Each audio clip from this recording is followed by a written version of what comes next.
Want to keep your notes neat and tidy in the Notes app? Using tables is an awesome way to arrange information so it is clear and easy to read. With just a few taps, you can add rows, columns, and even personalize your table to fit your needs. Let's dive into how you can create and manage tables in Notes. Solution 1. Create a table in a note. First, open the Notes app on your iPhone.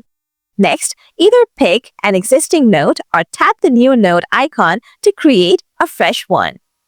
Now, tap the table icon, which looks like two small squares located in the toolbar above your keyboard. This action will insert a 2x2 table into your note. After that, tap inside any cell to start typing. You can use the return key to jump to the next cell. Solution 2. Customize the table, add rows or columns.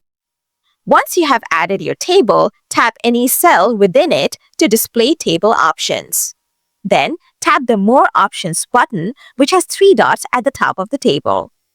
Select Add Row or Add Column to expand the table as you need.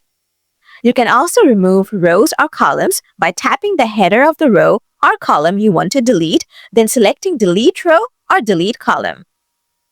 Tip: consider using tables in Notes for lists, comparisons, or any info that benefits from a well-organized layout.